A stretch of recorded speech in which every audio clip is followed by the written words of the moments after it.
Fala massa, saudações alvinegra, estamos nas quartas, amigos, estamos classificados, 1-1 no agregado, o Galo com Everson sacramenta aí a classificação pro choro do Wallace, chora o Wallace, que é Galo, moleque marrento, perdeu o pênalti aí, o Galo não desperdiçou a oportunidade, tá classificado. E massa, agora vamos dar uma olhada aqui na coletiva do Cuca, tô muito curioso para saber aí por que que ele colocou o Arana, que é uma da minha opinião, uma das coisas que ele errou, na minha opinião, aí nessa partida, o Galo que vacilou ali no primeiro tempo, cedeu aí o gol pro Flamengo, mas é isso, vamos conferir então. Eu quero deixar os créditos aqui, a Galo TV, link na descrição do vídeo como crédito. Deixa seu like, se inscreva e vamos pra coletiva massa. Vir Cuca, técnico do Galo, chegou para a coletiva. Gigante do Galo, queria que você analisasse os 90 minutos, os dois tempos, se saiu um pouquinho do que você planejava ali, principalmente a etapa inicial, e como que o Galo sai de uma classificação dessa, né? Contra um Flamengo que até antes, né, no sorteio, era dado por quase todo mundo como grande favorito no confronto. Sim, boa noite. Lógico que a gente está muito feliz, mas perdemos o jogo em casa, né? E a gente poderia ter empatado que nos classificaríamos. Porém, eu acho que no montante dos 3 jogos, né? Se dividir em 6 tempos aí, meio tempo, 2 tempos cada jogo, eu acho que a gente foi relativamente igual ao Flamengo, né? Cada um na sua proposta, claro. O Flamengo tem uma posse de bola maior. Nós, principalmente nos 2 jogos do Maracanã, defendemos mais, saímos mais no contra-ataque. Agora, hoje era um jogo diferente que a gente tinha que jogar, por estar jogando em casa, tinha que fazer o torcedor jogar junto. E a gente não conseguiu no primeiro tempo. Conseguimos só depois dos 35, por aí, pôr a bola no chão, jogar e criar algumas oportunidades. Mas no segundo tempo nós marcamos em cima, marcamos pressão, dominamos mais a partida e acho até que ela poderia ter acabado empatada, né, pelo que foi o jogo. Então a gente venceu fora, perdemos em casa, em jogos muito iguais, contra um adversário muito qualificado. E não é só os jogadores, né, que é fácil, né? Os jogadores, mas tem que ter um plano de jogo, tem que elaborar jogadas e é muito difícil jogar com o Flamengo. Eles têm um plano de jogo muito bem definido, povoam o meio campo, passam os laterais firme à frente, né? O Flamengo tem hoje um jovem treinador que sem dúvida nenhuma é a maior promessa, eu acho que a gente tem no futebol brasileiro. Se o pessoal tiver calma, paciência com ele, a gente sabe que o caminho para ele vai ser a seleção brasileira, porque é um estudioso, se prepara, está cada vez querendo melhorar e traz muita dificuldade para a gente. Então a gente sai muito feliz em poder ter vencido um adversário tão forte assim. Cuca, boa noite. Leandro Colombo de Tempo Esportes. Acredito que até você falou que o empate tenha sido merecido em função do segundo tempo que fez o Atlético, mas no primeiro o Flamengo conseguiu jogar, teve algumas oportunidades, principalmente no centro da área. A gente viu algumas mexidas que você fez ainda com o time em andamento, abrindo um pouco mais o Gabriel Menino para auxiliar o Saravia, no lado esquerdo a mesma coisa em relação ao Scarpa. Queria perguntar, claro, qual foi a conversa e as definições táticas para o Atlético voltar com uma outra postura e conseguir aí sim ser protagonista, como você mencionou. Sim, nós tínhamos que tirar a saída de jogo dos zagueiros do Flamengo, que estava nos machucando. Não adianta você passar a linha o tempo todo num jogo em casa. É diferente de jogar fora. Então a gente tinha que correr algum risco, ficar no mano, mas correr o risco calculado e jogar mesmo estando perdendo de 1-0, propor o jogo mais. E foi o que a gente fez.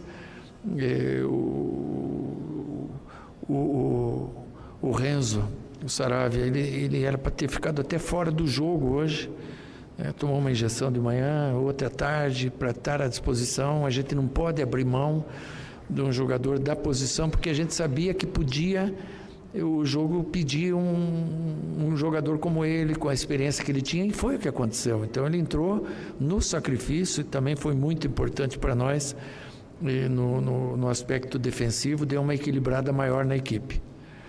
Ô Cuca, boa noite, Igor Assunção da Rádio 98.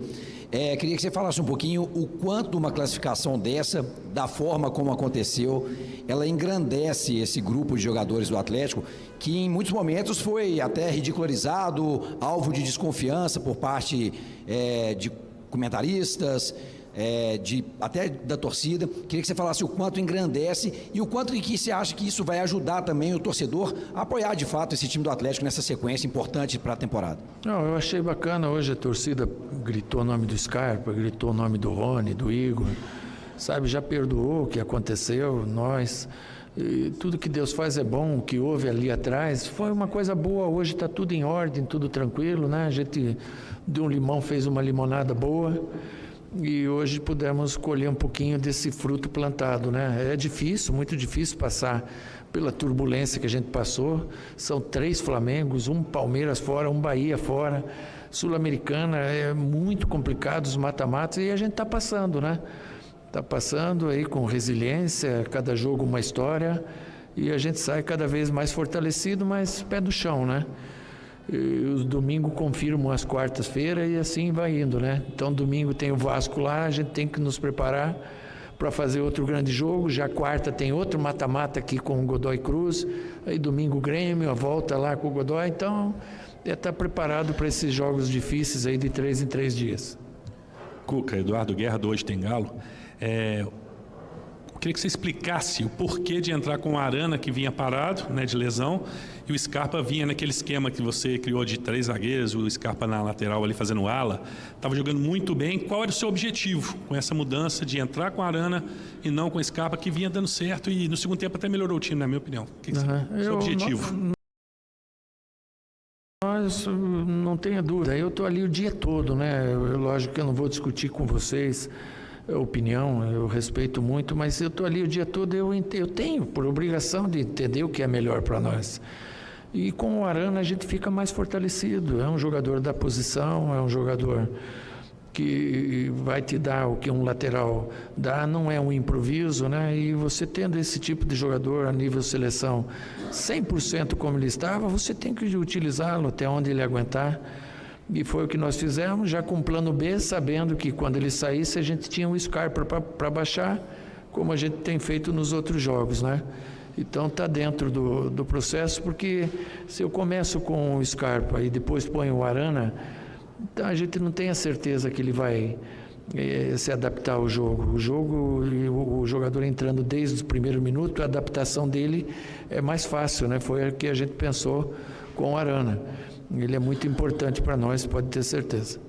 Cuca, boa noite, parabéns pela vitória. Eu queria que você falasse da diferença de opções que você tem hoje no banco, né? Então, hoje no segundo tempo, você conseguiu colocar Alexander, Biel, o próprio Igor Gomes. Hoje a sensação que a gente tem é que o banco muda o jogo, né? E agora chegando o Reinier, eu queria que você falasse das opções em pouco tempo que você tem, se você está satisfeito com elas ou se precisa de mais. Obrigado. Não, a gente tem melhorado o elenco e automaticamente você melhora as tuas mexidas no jogo, né? Porque são muitos jogos em cima de jogos e a gente tem que controlar a carga deles, senão se machuca todo mundo. Você vê, a gente não está tendo lesão muscular nenhuma. Essa lesão do Renzo Saravia é uma batida na panturrilha, então ele limita algum movimento que ele faça. Eu acho que a gente tem controlado bem a dose de jogos, né? Agora domingo também é outro jogo para pensar bem, pôr o jogador mais fresco, mais descansado possível, para também ter força para jogar quarta-feira o outro jogo de mata-mata, que é com o Godoy Cruz. Cuca, boa noite, João Vitor da GeoTV, parabéns pela classificação. Eu queria que você comentasse um pouco desse sentimento, né? Você chegou aqui com a calça molhada ali no joelho, imagino de ajoelhar no gramado, foi recepcionado também pela sua família, mãe, filha, netos. Eu queria entender um pouco desse sentimento, como que fica dentro e fora de campo, né? Dentro e fora do vestiário, depois de uma classificação tão sofrida contra o nosso rival. Eu fico muito feliz, né? Eu também não posso negar que eu estou ainda bastante machucado com a morte do meu irmão, minha mãe também, todos nós, mas essas vitórias assim a gente vai oferecendo para ele, essa classificação, e eu fico muito feliz, como todo torcedor do Galo. Eu não queria perder, falar a verdade. Eu fico muito, muito chateado quando perco um jogo assim, mas no montante nós passamos, e isso eu acho que é o mais importante. Cuca? Boa noite, Guilherme Gonçalves, Fã FM 91.7. Você salientou sobre controle de carga, sobre jogos a cada 3 dias, Primeiro lugar, elenco está fechado, elenco está pronto, e como trabalhar isso, né, para não focar em 3 coisas e não conseguir fazer nada funcionar, né? O cansaço acabar batendo o time com o progresso da temporada. Sim. Nós estamos vivos na Copa do Brasil, agora estamos entre os 8, estamos vivos na Sul-Americana, agora um mata-mata importante, estamos em recuperação aí no Campeonato Brasileiro, né?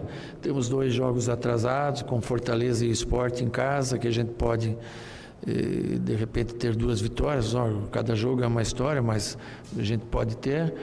Enfim, você dá uma recuperada boa no Brasileiro também, vai dosando. Eu acho que a gente não pode priorizar uma competição. E quanto ao elenco estar fechado, a gente nunca pode falar isso, porque pode aparecer aí uma proposta tentadora que você não consiga dizer não, você vai ter que vender algum jogador. Isso é do futebol. Aí você vai buscar também alguma alternativa no mercado. Mas quanto a isso aí, o Brax, o Vitor, são experts aí, estão atentos ao mercado junto com o Siga e já tem mapeado algumas situações aí. Cuca, Thiago Maia do Podfute.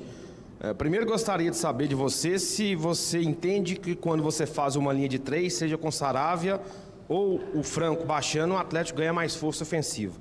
E a segunda questão é que o Vitor está aqui, e em 2013 o Vitor foi gigante, né? E se firmou como um dos maiores ídolos e talvez o principal goleiro da história do Atlético. E o Everson vai traçando esse caminho. Já existe até discussão, tá, Vitor? Se é o Vitor ou se é o Everson nessa aí. E o Everson gigante, né? Foi contra o Bucaramanga, hoje, decisivo. Como que você observa essa fase de goleiros que você viveu no Atlético? Não, é muito bom, né? Foi comigo que o Vitor veio lá do Grêmio, na ocasião. Uma grande pessoa, acima de tudo, um grande goleiro. Vocês viram contra o Bragantino, o goleiro do Bragantino elogiá-lo, que mesmo ele estando na reserva do menino, ele apoiou o Cleiton, né? Incentivou, porque é do perfil dele, né? Caráter, né? Hoje, na função que ele está também. É um cara de confiança total, um cara que não tem segredo com ninguém, um cara limpa, né? E o futebol precisa de gente assim. Ele deu para o atleticano o título mais importante, está na música do Atlético. Vi o Reasco ir para a bola, vi todo de bico isolado. É gostoso, né? Ele fazer parte dessa música, ele vai morrer e a música vai ficar para ele. E daqui a pouco vão fazer uma pro Everson também, porque ele está indo para o mesmo caminho, né? Então a gente fica muito feliz com eles dois, e tem os meninos também que estão brotando aí, o Robert, o Cobra, o Delfim. A safra nossa é muito boa. Tá certo, tá aí o Cuca cantando, né? Quando a fase é boa, dá para você cantar. Exatamente. E a fase é boa mesmo. Quando ele falou, a gente está classificado para as quartas de final de Copa do Brasil e começando uma recuperação de Campeonato Brasileiro. Ou seja, tem que estar feliz, tem que comemorar mesmo. Nossa atleticana, vamos também dar uma passada pelos números aqui da partida, né? É o seguinte, 1-1, né, no agregado, 4-3 nos penais, certo? Então temos aqui, 18 chutes do Galo contra 17 do Flamengo. 6 chutes no gol do Galo contra 4 do Flamengo, 47% da posse de bola para o Galo, um pouco mais, 53% para o Flamengo, 406 passes trocados pelo Galo, 447 pelo Flamengo, 84% da precisão no passe para o Galo, 85% para o Flamengo, acertou um pouco mais, 15 faltas para o Galo, 12, quer dizer, 13 é Galo, 13 faltas para o Galo, 12 para o Flamengo, 2 cartões amarelos para o Galão, 1 para o Flamengo, 0 cartões vermelhos na partida, 1 impedimento para o Galo, 0 para o Flamengo, escanteios, 3 do Galo, 5 contra o Flamengo. Então, claramente o segundo tempo foi muito bom do Galo, superior ao Flamengo.